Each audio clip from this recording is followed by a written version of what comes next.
What's the best brand of almond butter to buy? This is JJ Virgin, four-time New York Times bestselling author, celebrity nutrition expert, and fitness Hall of Famer. I've been on a lifelong quest for answers to the toughest health questions. And now I'm sharing what I found with you. Welcome to Ask the Health Expert. Nancy Jarish from Facebook asks, I started the shakes a few days ago. Can you tell me what is the best brand of almond butter to buy? I purchased Justin's and it has sugar. It's delish, but 6 grams per 2 tablespoons is a no-no. Hey, I am so glad that you noticed that. And I've got some recommendations, some nut hacks for you. So stay tuned. I'll be right back with them. Looking for a way to get your daily dose of vitamin C without adding more pills to your regimen?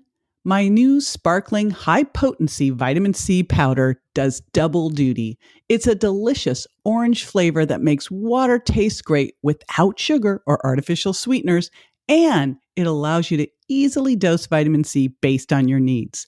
It also includes a synergistic blend of bioflavonoids to support collagen. And because you're a listener, you get 10% off your purchase while supplies last. Just go to jjvirgin.com/sparklingc and put in the code SPARKLE, all in caps, at checkout. I remember so well dipping that spoon into that almond butter and going, why does this taste so darn good? Oh, they added sugar to it. Darn it. So yes, you do have to check the labels. And it's kind of challenging to give you actual labels because it differs throughout the country and also in different parts of the world because this podcast goes everywhere. But a couple things I would look at and then a couple places you can look, like Trader Joe's and Whole Foods. Look there. You ideally would love to have organic.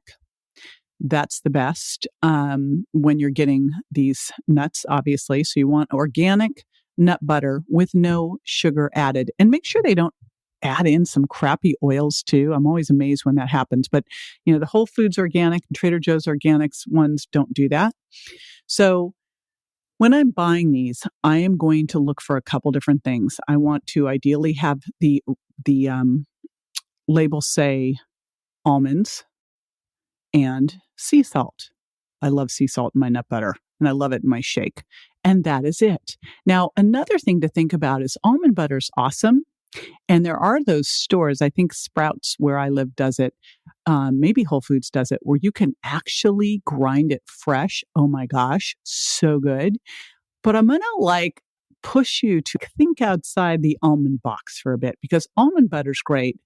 But boy, there are far more nut butters out there. One that deserves some massive recognition is macadamia nut butter. It is as delicious as it sounds. So there's another one. And then walnut butter, pecan butter. There's sunflower butter. I'm not a fan of that, I must say, but for people who cannot do nuts, that's an option. So there's a lot of different nut butters out there. So I would encourage you to give those a shot and to also look for the stores where you can grind it fresh. That's especially awesome when you can do it. The big thing you always want to make sure that you're doing when you're grabbing those nut butters is to flip them on over and make sure that they have not added sugar into it and they have not added in any other oils. I mean, I don't know why you'd need to do that because nuts are high in fat, so they bring their own oil to the table. But again, what I really love to see you do is rotate those nut butters as much as possible. Oh my gosh, I forgot cashew, which is my hubby's favorite.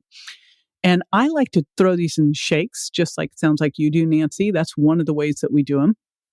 But there are also a lot of other things. One great thing to do if you are having some people over for maybe drinks before dinner is celery with almond butter is a great little appetizer or a great thing to pack in your kids' lunches too. So there's another one for you.